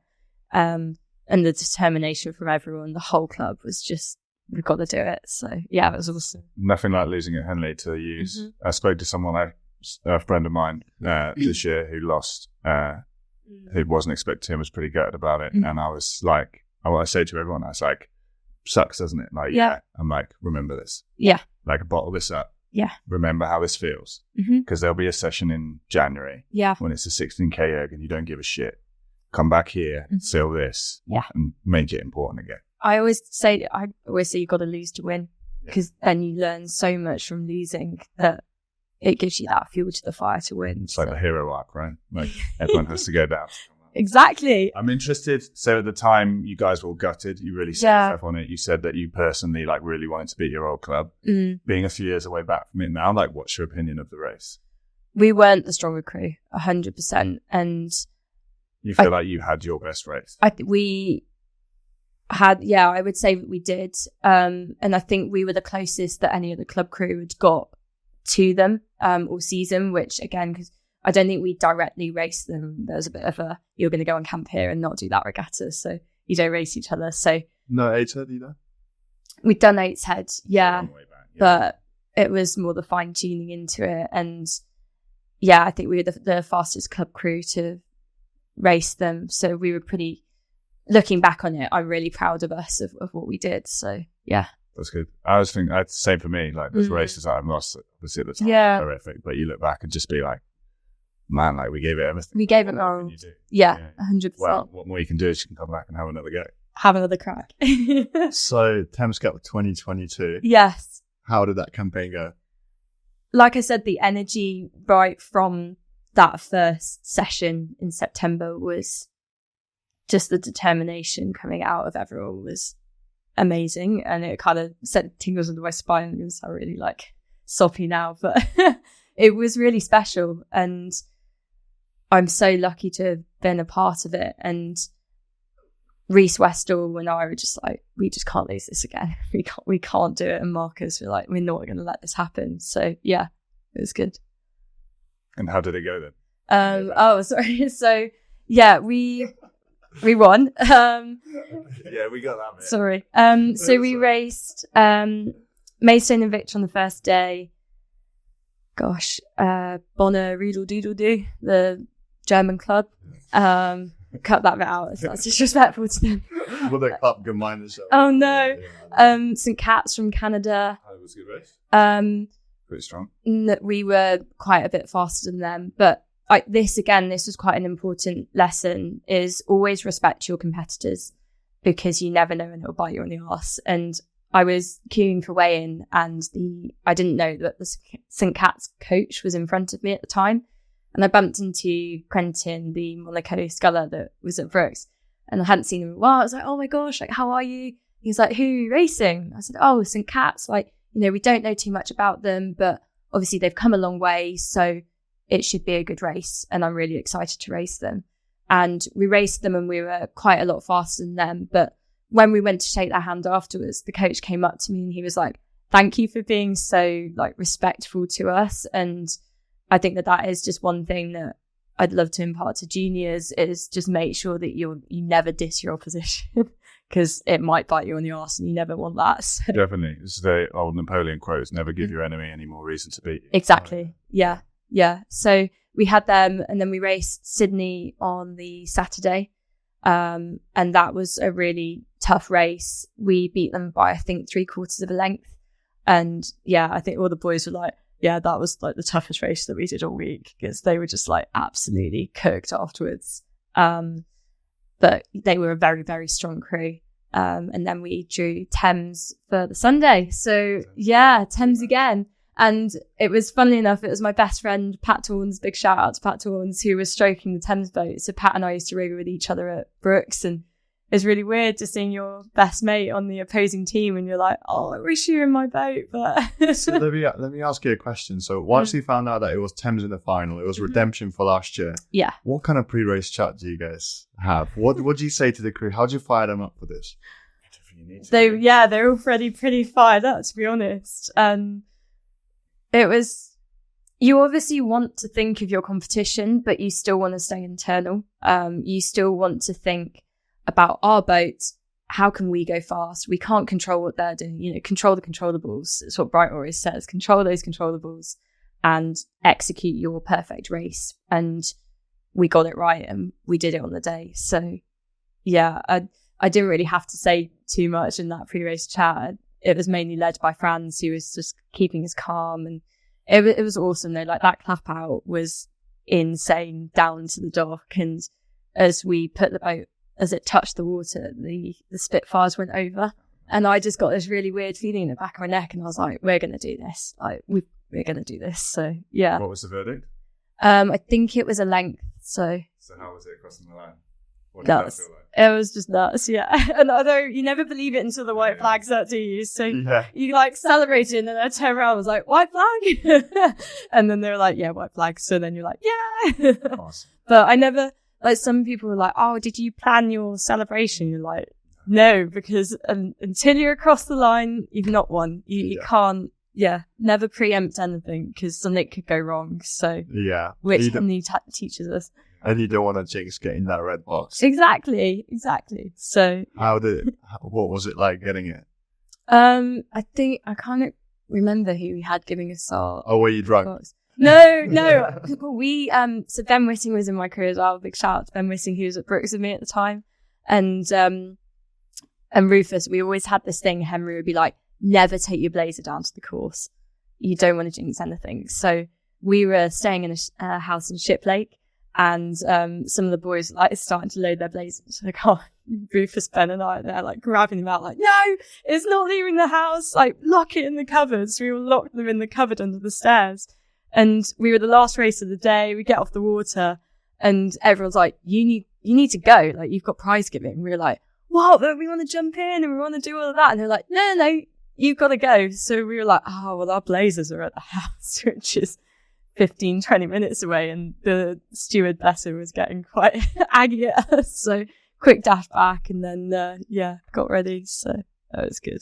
It's a good rule not to jinx it. That's the thing. So, yeah. Especially if you see like athletes who are still competing, like walking around in their blazers. Like, I get it. You want to enjoy the event, but it's not something that I would personally do. You can't. If you're rowing at Henley, you can't enjoy Henley. Like, especially if you're going to make the final. Like, you're going to come down, you're going to do like a little pre-paddle on Tuesday, and then you're just going to go home and sit at home and you can't do it. You can do both. 100%. Yeah. You're there to win. Yeah, exactly. So after that Thames Cup, what was kind of going through your head? Were you keen for another season back, or were you looking for a change? So I'd done a bit of time in it was September prior. I'd signed up to trial with the Paras. So let's reverse back to that. Yeah. So James Loveday got in touch with Franz and was saying, oh, it'd be great to have some more people trialing for the Paras seat. So sat down with Franz. I was like, do you think this is feasible? You know, I've got a full-time job and got to pay my rent somehow. And we're doing this Thames Cup project. What do you think? And he was like, look, just give it a go, see how you get on and take the learnings from it. So I was like, fine. So yeah, entered and got to the first trial, and there's like 6 other coxes, and you're all at Caversham. They're like, oh. And I'd met Erin at trials a few years before, and we'd always stayed in touch and stayed friends. And yeah, then we went to the November trial, and I think it whittled down to just Erin and I, and we had a very frank chat then. We were like, look, we need to work together. Like, we don't want to be those coxes that are at each other's throats. So we need to work together to get the most out of each other and each out of the boat. So that line of respect was drawn, and we were like, right, let's do this. So I then was invited to join the squad in the January of that year. But there wasn't any funding available, sadly. So I was still having to work full time, do Molesey, and then be at Caversham as much as I could. How many days a week are you trying to get to? So I used to work from home on Mondays and Fridays. Hopefully not the current. No. It's all right. You're not going to get in trouble. No, I'm not. So I was still at Nissan at the time. So I would work flexi hours. I'd be at Caversham from 8, get off the water 10ish, and then, log on and work from Caversham, and then drive back in my lunch break, and then work until 6, 7 p.m. in the evening. Or I would go to Caversham, do my session, and then drive straight to the office and then do a day's work. So yeah. Then training with Molesey. And then trying to train at Molesey whenever I could. Yeah, some days you'd have be up at 4:30, do your BK session, off the water by 7, drive to Cav, do your Caversham session, and then drive to the office. And it was I was so burnt out. But again, being out of all of that now, I'm just like, you've got to make sure that you are prioritizing yourself, because it's a lot. Yeah. So someone, you've obviously got excellent organizations, as we've already discussed during this episode. So when you've got those 3 pretty major things to do in your life, how do you even start by organizing a week? What are some of your tips or tricks or advice that, for example, maybe someone's in a similar position now? How would you try and even organize your week to make sure you have time for everything and also not go completely mental? I suppose it's understand the commitments, so understand what is expected of you and how much time people want from you, and then B, it's thinking, okay, well, what can I do, and see, are there any areas that I can push? For example, could I work flexi hours? And then you start molding and start thinking, what can I put where, if that makes sense. So yes. And then D, I suppose, managing expectations from people of you, your time. So yeah, it was tough. And I got to the April and my parents sat me down. They were like, you you can't carry on like this. Something's got to give. And I was in a role at Nissan in sales operations, which wasn't really me. I'm more press and PR, which I love press and PR and meeting new people. And I thought, okay, I've been given this opportunity with GB, so let's just give it my best shot. So I handed my notice into Nissan and focused on Molesey and GB, and then was coaching to make sure I could pay my rent. So, that's what I did. And then on a personal life, for example, organizing like your meals and laundries and all these other like things that you just have to do every week. Yeah. And so how would you like deal with this? Sunday afternoons were my big prep day. That was, And I was really lucky. So my housemate, Harry Vardigans, who used to row with at Brookes, we were really supportive of each other that, we'd kind of make double portions so that if one of us was getting back late, then at least there was dinner together. So it was really nice that we worked together and supported each other, which was good. So that's awesome. I think definitely there will be some people listening to this who might be like, oh yeah, okay, maybe I could try some things differently. I'm thinking like we need a new name for Club Row. Like Club Row is such a disservice to the people who are doing it. It's insane. Like it's amazing to hear that you could do it. Like it's even possible, and like to commit to that all in the same way, and just for the reason that because you want to get better at the sport, give it your best, and I guess walk away knowing that you've given it your all. I always say you regret the things you don't do rather than things you do. So, and I'm very much I'll just throw myself into everything, sometimes to my detriment, because then you end up being stressed and like, what have I done? Yeah. Tell me about it. Yeah. I run 2 businesses. But you've got to give it a shot. You've only got one life. So there's a reason why we're here on a Saturday morning filming this podcast. And Pete and I were both here at like 8 a.m. this morning. Oh, gosh, bless you. Yeah. It's part of it, isn't it? You take that mentality from rowing and you just use it to just... If we got a pool table to de-stress in between like doing some work sessions, get a coffee on and everything. Yeah. I want to hear about your time at Caversham, because obviously it's this magical, mystical thing. You're trialing for the national squad. You get to like train and mix with all these people. Mm-hmm. How did you enjoy that experience? How did you approach it? What was it like also like throughout the time that you spent there? High pressure, I suppose. And that was certainly put on by myself. And, I look at it back now and I'm like, I put so much pressure on myself to try and achieve. And that's what I did when I danced, is that was the only way that I thought I could achieve, was by putting too much pressure on myself. And I did that when I was at Cav, and I got certainly too stressed, and I was not the best version of myself. Like looking back on it, I was a bit nervous, and you're kind of treading on eggshells, and you've got all these amazing, incredible people that have achieved so much, and you think, I'm just such a small fish in this huge pond. And as a coach and as everyone, you think you just got to back yourself a bit more. And I certainly didn't back myself as much as I should have done. And I was in this weird situation where I coaxed Australia at the World Cup. And the feedback from that campaign, they were all just like, oh, we loved it. Like, she was this character. Like, she was enthusiastic. She was laughing and joking, and the GB coaches like picked up on that, and they were like, we want that, Alex. Like, we want you to be laughing and joking and like being yourself, and we don't want you to feel like you're treading on eggshells. But it's because I'd like put so much pressure on myself, and I was so nervous about everything that I did because I wanted it to be right. But that's my big learning from that whole process, I would say. So yeah, I've done the same thing as well. Like just holding yourself to a standard that you wouldn't even hold anyone else to. Yeah. Someone else just forgets a bit of kit. You're like, it happens, don't worry. Yeah. But you forget a bit of kit. Like the next 3 days, you're like in your head, like, why? Let's talk about like a big thing now, right? It's like the positive self-talk. Yeah. So, like, if I talk to anyone else I know the way I would talk to myself in my head, like I would have no friends. Yeah. It's horrible. It's horrible. Mm-hmm. But and like you said, like it gets to a point where it's not actually taking away from your performance. It's not 100%. Actually helping. Yeah. We've got to find out why you ended up coxing back Australia. Yeah. This is a great story. Yeah. I prefaced the podcast by saying you don't know which nationality or what. Yeah. So we went out to Gavarati on rowing camp, which was awesome. And I got chatting to, at the end of the camp, we did the Gavirati International para race, which was, I think, the first para race of the season. And I got chatting to the Aussies, and they were a good crack and like having a bit of a laugh. And we all like got each other on Instagram and got back from that. And it was Belgrade was coming up, I think, a week and a half later or something like that. So I was just chatting to Alex Wenyon, who's in the Aussie 4. And she was like, "Oh, are you coming out to Belgrade?" I said, "No, I'm a non-travelling spare. Erin's been selected." And she said, "Our Cox has got COVID."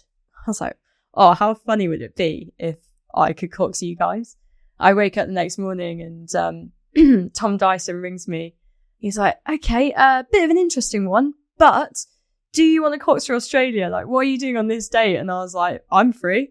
And he was like, "Don't worry, we've spoken to Rowing Australia, like we've spoken to Visa, it's all been like signed off, it's all been sorted. So if you want to do it, then let's do it." So I was like, "Yeah, fine, let's go for it." So yeah, I coxed for Oz at World Cup 2 in Belgrade, which was unreal. It was really good fun. Was that your first international, like world rowing event? Yeah, it was as well, where you're sat on the start line and you kind of look to one side and there's the nudist beach.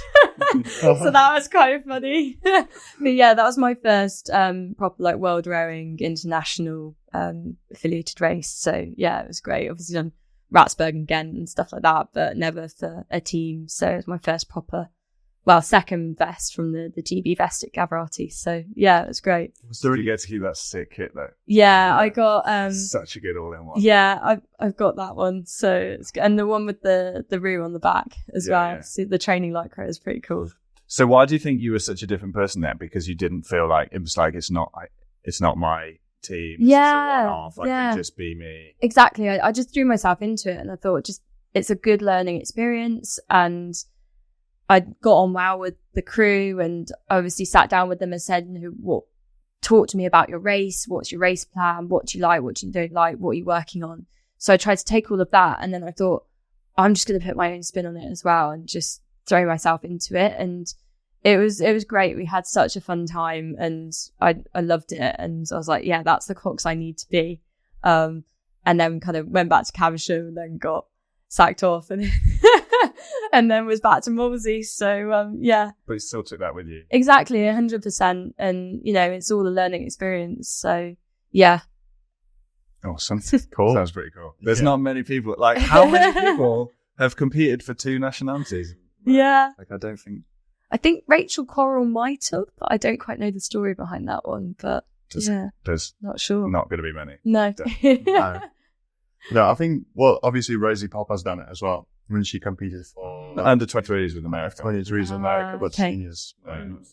Okay, yeah. Slightly different. Yeah. But so what international regatta, did that feel any different to what you were expecting? For example, like Dorney or Ratsburg or other events like this? Is there anything different, or is it just same old rowing, 2K, 2 minutes, read out the cruise? Yeah. Same old rowing, just with a few more stars, I suppose, walking around. But then you get that at Henley Royal as well, don't you? So I tried to not put too much. Again, I was like, I want to not put too much pressure on this one. I want to make this fun and a good, fun learning experience. So like the way that I went into that regatta was different to how I'd raced other regattas, because I was just like, let's take the pressure off and let's just enjoy it. So I tried not to big it up in my brain too much. So yeah. It's a good move. I think there's a lot of people, we talk about it. It's so easy to start adding that extra pressure. Yeah. And I think sometimes from a place of when you first start doing it, you see it as a performance increase. Mm-hmm. Like, okay, I'm getting myself up for this. I'm getting ready for the nerves. But then you can kind of, overdo it. And, as with anything, it's a bit of balance. But 100%. That's how it goes. Yeah. It is, isn't it? That is like, that's what it all comes down to, balance. And it sounds like for you as well, like, the times where it started to get struggle is when you didn't have that balance. Yes. Remember we spoke a bit before about how you saying that was something that you felt that was important. Mm-hmm. What would you advise other people in terms of like balance? Good question. I suppose it's knowing when the balance is at a detriment to your mental health and your performance, and being okay with recognizing that and being okay with putting your hand up and saying, I am struggling. I think it's at that point. Yeah.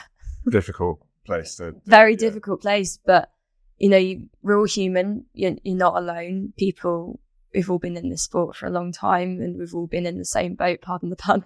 Yeah. So they're your teammates, and like draw on other people and work together. Like you're not on your own. I think, yeah. But it is hard to take a step back when you are so like fully involved in, like my parents had to be like, you can't carry on like this, you can't do this. So yeah, well, at least you had someone, you know, with an eye on you and just making sure you're okay. Like the only thing I'll just say is that there is no shame in asking for help, because 100%. all of us at some point are going to need help, and mistakes happen to all of us, and sometimes we're not able to see because of just how ingrained we are in the perspective to like think outside the box.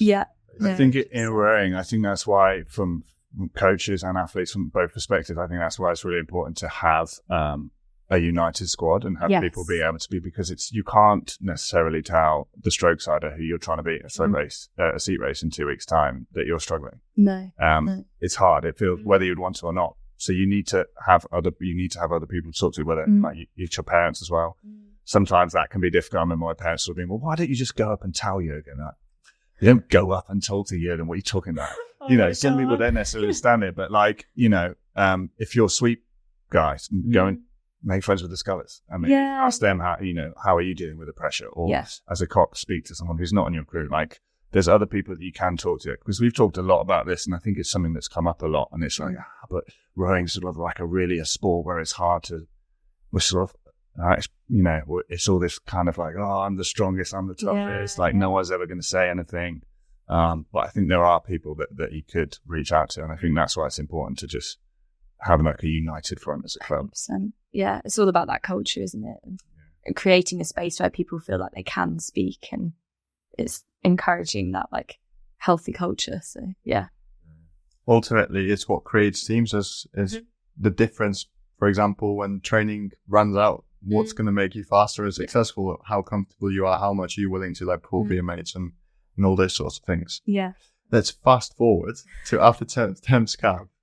Now that you got the red box, what's sort of like going through your head with the sport? What happened after? So I coxed for Wales. We did the Home Countries campaign, which was the year before I was there. Oh, no, it was so much fun. And there was a bunch of guys from Molesey, so Rufus Tilt, Reese, Westall, Henry Jones, and we were all just like, what's next? Like, you get that taste and you're just like, I'm like not ready for the summer holidays yet. And you've been living on top of each other for so long that you're like, oh no, we can't possibly be by ourselves out of the sport. So yeah, we clubbed together, got this 8 together, and did a few sessions down at Molesey. And then it was at Home Countries in, down in the docks. Oh, the docks. Not a fan of the docks. So yeah, and we did that, and we won in the 8s, and it was awesome. It was so much fun. And Reese, it was a bit of a thing that whenever we went to a race, we would always know where Reese's family were, because they were the loudest ones on the bank. And he would always have about 15 people from his family like coming to each race. So big shout out to Reese's family, bless them. And as we got the boat off the water, they're there just singing in Welsh, and we were just like, oh my gosh, like this is just so awesome. So yeah, no, it was a really fun campaign that was, and it kind of rounded up the year as we wanted it to. So yeah. It's good fun, Home Countries. Yeah. It's a great mix, like what you're talking about, like the golden years at Brookes, right? Yeah. It's like, it's a serious level of racing. Yeah. Everyone knows we're also there to have fun. Like, exactly, yeah. Like that level of it. Yeah. Especially like after Henley, when it's just been like, go. Yeah. All stress, no fun. Yeah. Like bring it back in before the end of the season. Exactly. Yeah. I like that they've added the events, the sprints and everything. Yeah. It's like back when I did Home Countries, we didn't have any of that. Oh, really? No. Sprint racing's fun, yeah. Yeah. I might even jump in myself for the old 500 now. I think we've had some good prep. Was it on Thursday? Oh, Jesus, we did this London Youth Rowing thing with Andy Hodge. We were supposed to just help launch the boats, and we got there, and he's like, oh, we've had some people pull out. By the way, you're now rowing 16 kilometres from Chiswick to Greenwich. So the night before, we were like, by the way, you're not rowing, you're just helping launch the boats. Because we were prepared to row, and then we turned up. I wasn't. We're not going to row. And then there's like 16 miles. You're going to row 27K, like, and it's just arms and bodies. Oh, Yeah. It's not a sliding seat. Oh, really? No, it's like proper What were the shelves? clinkers, like proper big wooden Oh, clinkers wow. with a cot of the wood with the rope. The massive. Yeah, and it was like so side by side. So like on the front, you're like it's 8 in a crew, but 2. Oh no. I loved it. I thought it was epic. There was a lot of fun in it, but it was also like when you like finish, when you get past down below like Wandsworth, Yeah. you're like, hey, we're like 30% of the way. Yeah, so we Yeah. It's like 3 hours. Yeah. Yeah, we started off in Chiswick. We got to Putney. I was sending it the whole way. And then I was like, Cox, are we halfway yet? And he was like, halfway past Westminster. I was like, how many bridges is that? Oh, countless. I was like, pulled up because I could just row with one hand. So I Yeah. pulled up my phone, put Google Maps on, and I was like, we're going to, oh no. No. It was- Oh. But to be honest, I've just been like, I haven't been like out on the water in like so long. And I was just like recently talking about like really craving some water time. So like that scratched like a massive itch. So that was, We had awesome weather as well. Yeah, I was going to say, were you lucky with the weather? It was so nice. And like rowing down past like House of Parliament, So like, cool. the Eye, what Yeah. else did you go past? Obviously like under Tower Bridge, Yeah. which was, it was pretty awesome. Battersea. Power station, Yeah. all those things. Oh, So it that's was cool. epic. Yeah, like massive thanks to Hodgie. Yeah. Thanks for inviting us. I would be keen to do it again at some point. Yeah, we sort of owed it. Once you know what you signed up for. Yes. Yeah. I feel like it was a real tactical thing from Hodgie. I think he knew. Yeah. He knew we were rowing, Yeah. and he said we weren't because he knew when we got there was no turning back. Yeah, Oh, it was good. It was good. Hoddie's great fun. We did the Red Bull outrun. Oh yeah. Oh, that was nuts. So we all turned up to Minsterworth, which is in Gloucester, and they have what's called the Seven Ball, which predominantly happens. Is it more in the summer? I think it happens. Definitely, yeah. Due to the tides and the shape of the river, it causes a huge wave to go down the river. Or back up. So Red Bull were like, let's do a race. So we're all sat there and we're like, we are literally just going to get flooded by this massive wave. And I was on the start line and Matilda Horn was next to me. We were there like, oh no, like what we signed ourselves up for. And each boat had got their own safety boat and we're sat on the start line and they got these 2 drones up. One drone had got about $6,000 worth of camera equipment on it. And then this other one was this kind of tiny little one that was just zipping around. And they're like 2 minutes, all of a sudden, and the big drone goes down. So everyone's just like, oh my gosh, like what is going on? And then they just sound the horn, like, go, go, go. And then out of the corner of your eye, you can just see this massive wave just coming down the river. And you're just like, oh my gosh. So yeah, it was nuts. So it's just how long can you stay ahead of it? Yeah, pretty much. How long did you? I was coxing EWE. I was filling in for them. Brookes ended up winning it. They got like Morgan Balding, Matt Nartive, Glover, and Stanhope, I think, with Harry coxing. I think we were the first to get caught, but we gave it our best. So I think we lasted a few minutes and then got caught by a wave. So I've always wanted to go down and try and surf it. Like, if you can get on it, you can surf it for like 15, 20 minutes. Yeah, You can it's stay on it wild. way up. Yeah. And it goes up through Worcester. Well, it won't probably get quite as high as Worcester, obviously, because of the locks, but like it's a long way up you can get. Yeah. It's wild. Yeah. So finishing Henley, you got the red box. That was the big aim. At that point, do you want to keep rowing? Do you think you've had enough of it? I felt at that point I wasn't ready to give up yet. And I'd obviously had that season with the Paras and thought, I kind of want to give that another crack. So I thought, right, I'll do another season, but I can't let myself get too stressed and overwhelmed by everything. And I ended up getting stressed and overwhelmed by everything. So I changed jobs at this point. I was working for Performance Comms, which is a PR firm based in Kingston. Absolutely loved my job. I was managing Triumph Motorcycles, Michelin, helping out Fiat. So it was great fun. Stories on the Triumph days. Yeah. Jealous. Yeah. Oh, I loved it. So I was working for them. So, I was happier in my job and that kind of side of my life. And yeah, gave it another crack and it got to April trials. And again, I was just stressed. I was just so stressed by everything. And I put a really bad performance out and didn't get selected. So I was like, no, I'm done now. I feel like I've achieved what I wanted to achieve. I think I'd regretted not giving that year another go. And I needed to do that year to realise that actually, no, I am done. But again, I gave it my all and I'm glad I did it. And yeah, it's another learning. It all is. Like, it sounds Yeah. cheesy, isn't it? But it all is. And like, you learn so much more from when things don't go right. Yeah. I think. You don't want to have a regret when you're 18. Exactly. Think like, what if I just gave Yeah. a go? Wait, I might talk myself back into getting. Yeah, you're going to be doing another year, right? One more year. Just get down to Brookes. Yeah. Yeah, I think that's the problem, isn't it? That if you make sure you walk away with no stone unturned, you will be a little bit unhappy at the point you walk away. Yeah. If you were like perfectly happy, then maybe you hadn't quite checked it. So I think it's like something to remember, that like pushing all the way and finding out that this is the end might finish off. And I think that's kind of important, I guess, when you're going for high performance stuff. Yeah. That's why I think it can be really useful to like finish the year out with your club. Like, go back and remember why it was where you started. And high performance is amazing, but it's intense, like you said, and it's mad. And if you want to make sure that you gave it your everything, you're going to be there for a little bit longer probably than you might want to be. So yeah, I think it's the balance. Yeah, 100%. I think that's what we're going to have to name this episode. The balance. Yeah. Sounds good. Finding the balance with Alex Wenyon. So you thought you got out. You thought you were going to get out of rowing. Yes. And then what happened next? So that was in April 2023.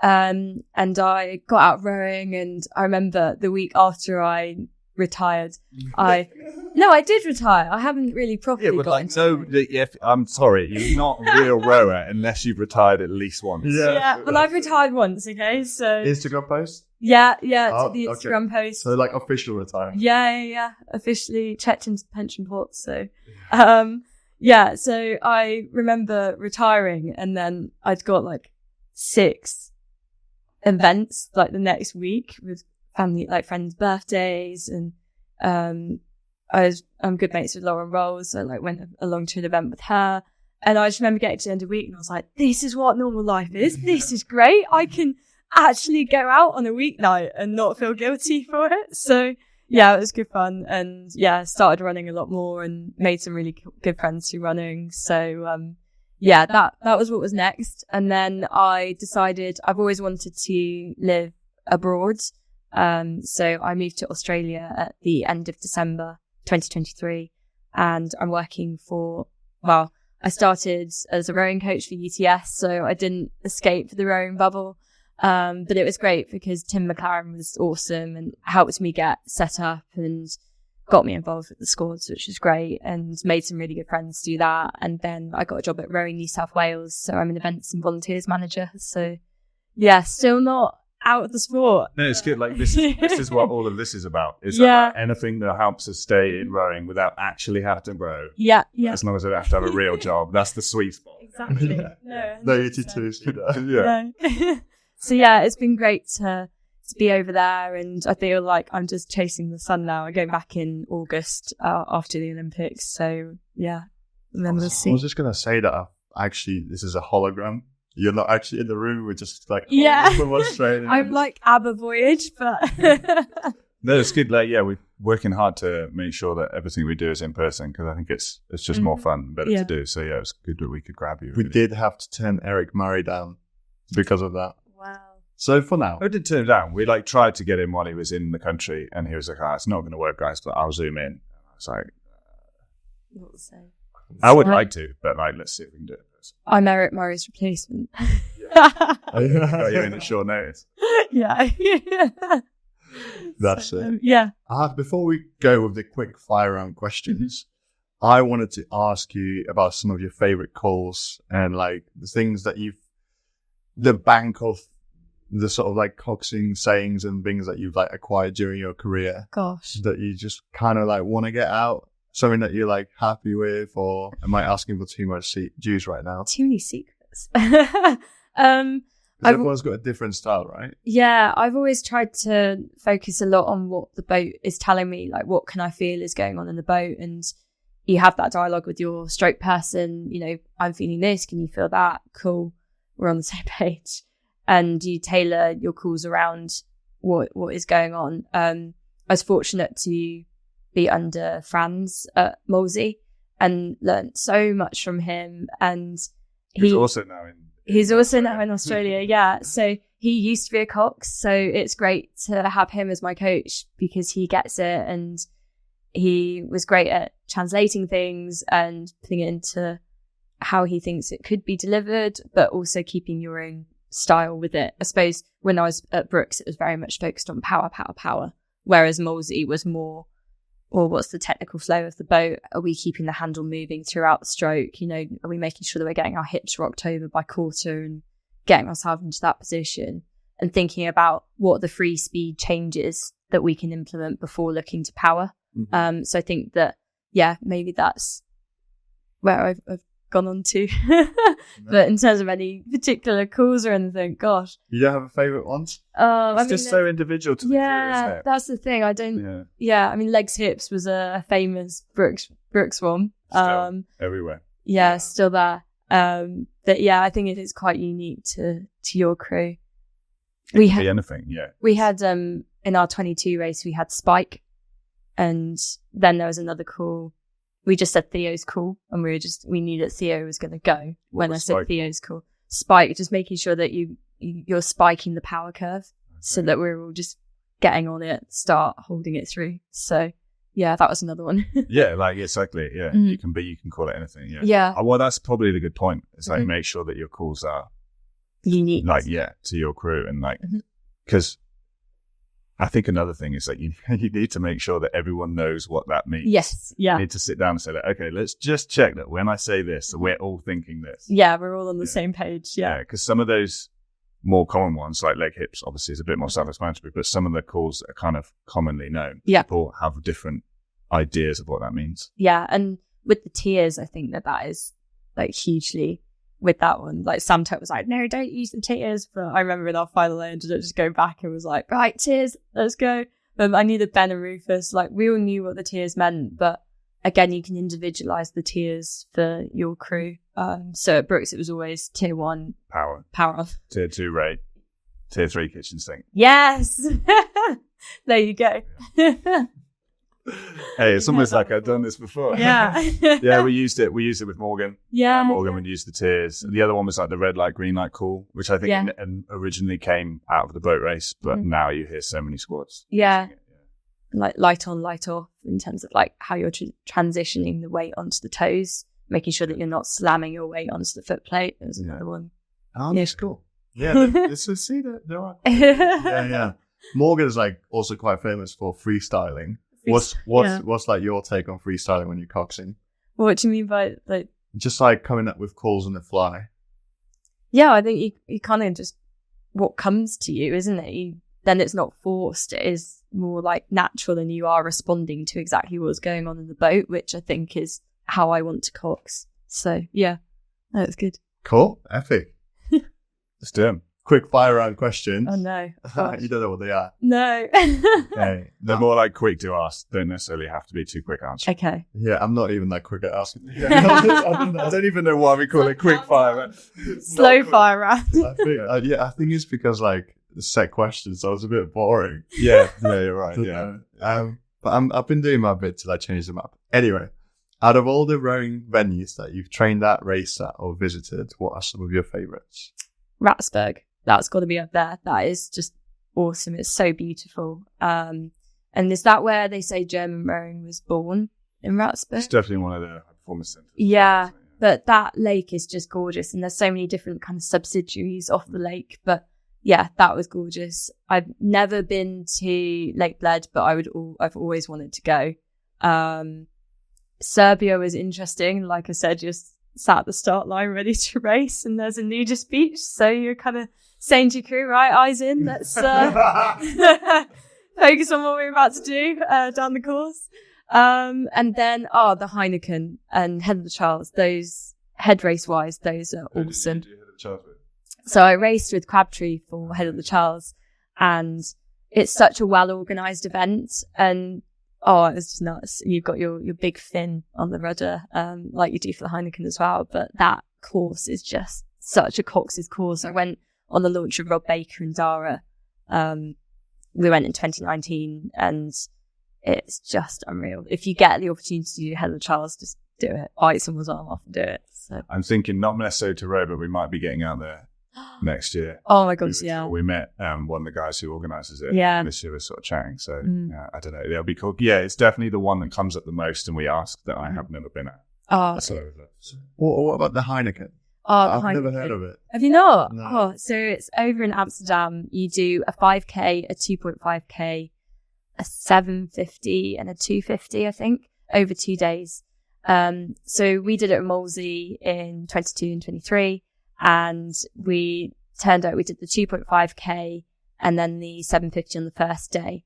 And we managed to do quite well on both of those, and it's kind of gives you a point score system. And the day prior, I'd met up with a friend who used to cox it near us, and we cycled the course. So I'd got that bit of insider knowledge, so I knew what I was meant to be doing. And we lined up for the 5K the next day, and we were going off second, so we got near us behind us. And it was Duike who coxed apologies if my pronunciation is wrong, but she's coxing the national team at the moment.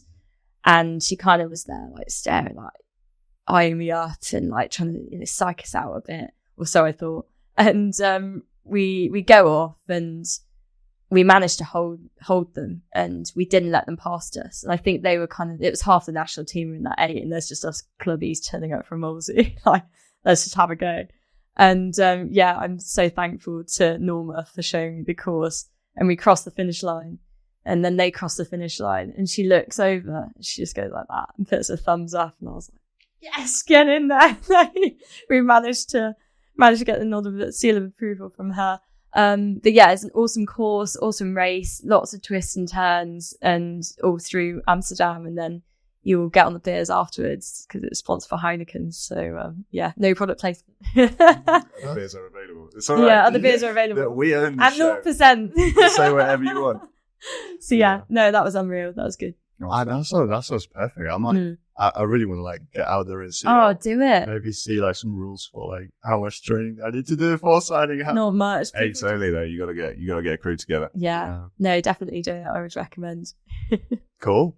What is one race or one event that you'd like to repeat again when you're 60 or 70, and why? Oh gosh. Maybe the plate, because I'd love to win the plate. Me too. Yeah. Good question. Would it be with the same crew, or would it just be? So that's up to you. You could redo it and have the same result, or you could redo it and have a different result. I mean, to relive that 22 race would be unreal. That would be insane. I would love that. So yeah, that was my final answer. Cool. I'll go with if you could travel back in time to the age you first fell in love with rowing, what advice would you give that kid? Don't worry and enjoy the journey. Yeah. Don't worry about what? Don't let rowing, like, because I got so stressed with it when I was balancing all the different plates. So I think is to make sure that you put yourself first, you enjoy the process, and that you see the bigger picture, I think. Yeah. Good advice. And then I would say, what advice would you have for young, aspiring coxes?